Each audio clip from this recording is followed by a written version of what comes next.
Assalamualaikum warahmatullahi wabarakatuh. Saya Herniwati Juwaningsi dari kelas 1A Matematika. Di video ini saya akan menjelaskan bagaimana cara membuat RPP untuk satu pertemuan. Sekaligus saya juga akan menjelaskan materi yang disampaikan pada satu pertemuan.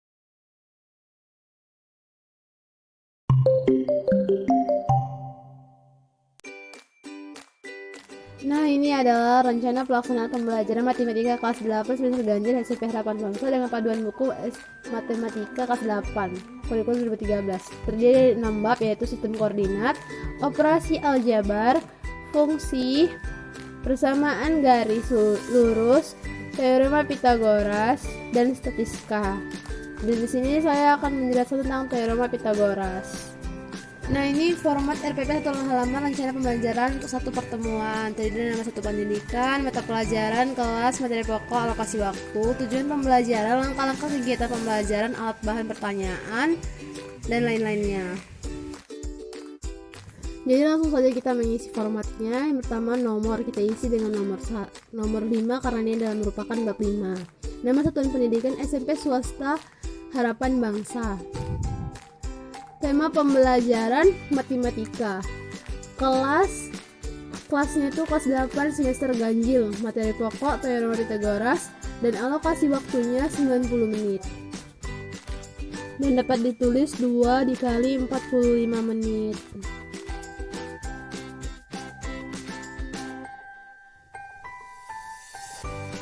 Yang pertama dalam RPP ini adalah tujuan pembelajaran, yaitu yang pertama, memahami teorema Pitagoras, kegunaan sifat-sifat teorema Pitagoras. 2. Dapat mengidentifikasi sebuah segitiga siku-siku. Yang ketiga, menggunakan teorema Pitagoras untuk menyelesaikan berbagai masalah. Langkah-langkah kegiatan pembelajaran 2.1, yaitu alat dan bahan. Alat apa dan bahan apa yang diperlukan dalam pembelajaran? Kegiatan pembelajaran. Alatnya yaitu papan tulis, spidol, proyektor, benda-benda yang berbentuk segitiga. Bahannya buku matematika kelas 8 semester 1 kurikulum 2013 dan PPT atau PowerPoint tentang teorema Pitagoras. 2.1.3 Pertanyaan. Apa itu triple Pitagoras? Apa kegunaan teorema Pitagoras dalam kehidupan nyata? Bagaimana mengidentifikasikan sebuah segitiga siku-siku? Dalam langkah-langkah pembelajaran, di 2.2, siswa berlatih praktek atau mengerjakan tugas halaman buku. Siswa mengerjakan halaman buku 152 sampai 154. Kegiatan 5.3, menyelesaikan permasalahan nyata dengan teorema Pitagoras. 2.3, siswa mempresentasikan hasil kerja kelompok atau individu. Setelah guru menjelaskan materi tentang teorema Pitagoras, siswa akan diberi soal secara individu. Lalu, siswa mengerjakan soal tersebut dalam waktu 30 menit. Di 2.4, menyimpulkan dan penilaian pembelajaran. 2.4.1, kesimpulan pembelajaran dari pertemuan tersebut, yaitu teorema Pitagoras banyak dimanfaatkan dalam kehidupan sehari-hari, salah satu diantaranya untuk mencari jarak terdekat. Teorema Pitagoras berhubungan dengan segitiga siku-siku dengan rumus A kuadrat ditambah B kuadrat sama dengan C kuadrat. 2.4.2 Penilaian. 2.4.2.1 Nilai pengetahuan, yaitu diambil dari nilai soal yang siswa kerjakan. 2.4.2.2 Nilai keterampilan, diambil dalam praktek dalam mengidentifikasi sebuah segitiga siku-siku. 2.4.2.3 Nilai sikap. Penilaian tersebut dilakukan dengan melakukan observasi pada tingkah laku siswa di kelas.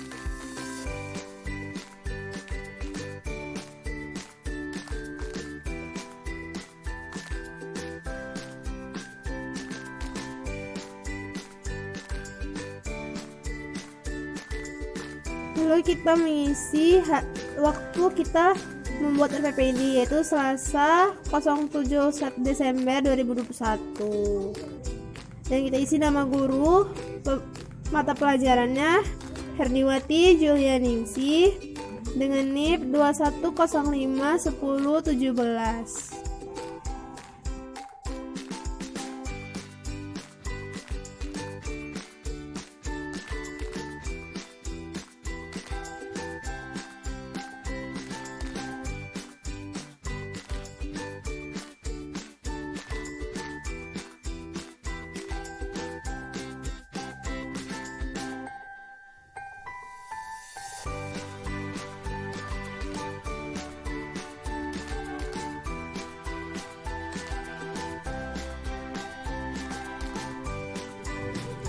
RPP ini juga harus diketahui oleh kepala sekolah.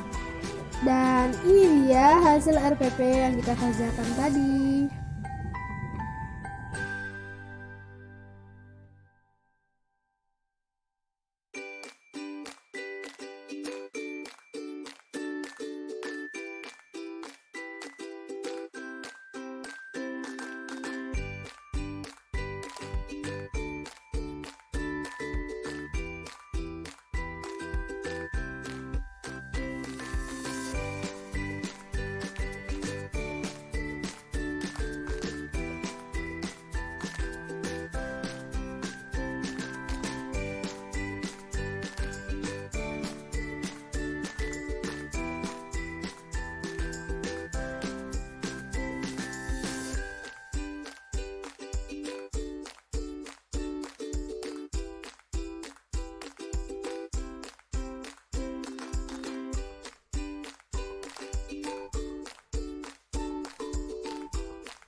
Di sini saya akan menjelaskan tentang teorema Pythagoras.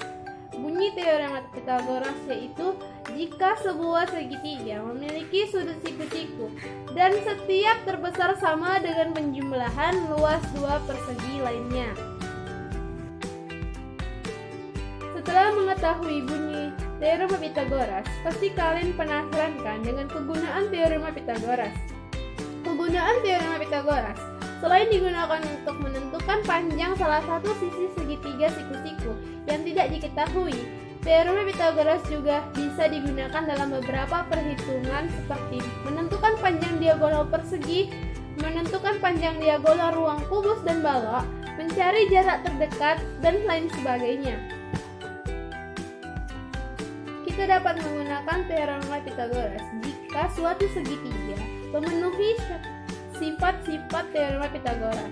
Sifat-sifat yang pertama itu hanya untuk segitiga siku-siku. Yang kedua, minimal dua sisinya dapat diketahui terlebih dahulu. Mengidentifikasi sebuah segitiga siku-siku. Pada gambar tersebut dapat kita lihat sisi miring terletak tepat di depan siku-siku dari sebuah segitiga. Sudut siku-siku biasanya ditunjukkan dengan sebuah kotak kecil di dalamnya yang berhadapan langsung dengan sisi miring. Teorema Pythagoras juga sering disebut dengan triple Pythagoras. Apa sih triple Pythagoras itu? Berdasarkan dalil yang dikemukakan Pythagoras, ia mengungkapkan bahwa kuadrat panjang sisi miring suatu segitiga siku-siku yang atau sudutnya itu 90 derajat adalah sama dengan jumlah kuadrat dari panjang sisi lainnya. Sederhananya, teorema Pythagoras dapat dirumuskan A kuadrat ditambah B kuadrat sama dengan C kuadrat. Dengan C kuadrat itu adalah sisi miring. Nah, ini adalah gambar dari rumus teorema Pythagoras. A kuadrat ditambah B kuadrat sama dengan C kuadrat. Kita masuk contoh soal yang pertama. Misalkan sebuah segitiga siku-sikus A, B, C seperti pada gambar berikut. Dengan panjang sisi miring atau AC sama dengan 5, sisi BC atau sisi alas 4, maka tentukan sisi AB. AB itu adalah sisi tegak. Dalam teorema Pythagoras, sisi miring kuadrat sama dengan sisi alas sisi tegak kuadrat ditambah sisi alas kuadrat, maka AC kuadrat sama dengan AB kuadrat ditambah BC kuadrat. Jika mencari AB, AB kuadrat adalah AC kuadrat dikurang BC kuadrat. AB kuadrat sama dengan 5 kuadrat ditambah 4 kuadrat. AB kuadrat sama dengan 25 dikurang 16. 25 dikurang 16 sama dengan 9. AB kuadrat adalah 9. Untuk mencari AB, AB sama dengan akar dari 9. AB kuadrat sama dengan 3 cm. Jadi sisi tegak atau AB-nya berpanjangnya itu 3 cm. Contoh soal yang kedua, carilah luas bangun ABCD pada gambar di bawah ini. Kita dapat melihat bahwa gambar tersebut berbentuk trapesium. Rumus luas trapesium yaitu setengah dikali AB ditambah CD kali tinggi. Nah, tingginya kan tidak diketahui. Untuk mencari tinggi itu DA. DA itu sejajar dengan OC. Maka untuk mencari OC kita dapat menggunakan rumus teorema Pythagoras. AB sama dengan 36 cm. Berarti kalau OC adalah 36 dikurang 12 cm sama dengan 24 cm. Jadi untuk mencari tinggi AD atau OC kuadrat sama dengan CB kuadrat dikurang OB kuadrat. OC kuadrat sama dengan 26 kuadrat dikurang 24 kuadrat. OC kuadrat sama dengan 676 dikurang 576. Maka OC kuadrat sama dengan 100. OC yaitu akar dari 100. Akar dari 100 adalah 10. Jadi untuk tinggi adalah 10 cm. Kita mencari luas bangun ABCD dengan rumus setengah dikali AB ditambah BCD dikali tinggi. Maka setengah dikali 36 ditambah 12 dikali 10 sama dengan setengah dikali 36 tambah 12 sama dengan 48 dikali 10. Hasilnya yaitu 240. Maka luas bangun ABCD yaitu 240 cm persegi. Contoh soal yang ketiga. Suatu hari, Wahid dan Dani merencanakan akan berlibur ke pantai. Wahid menjemput Dani untuk berangkat bersama-sama ke pantai. Rumah Wahid berada di sebelah barat rumah Dani dan pantai yang akan mereka kunjungi terletak tepat di sebelah utara rumah Dani.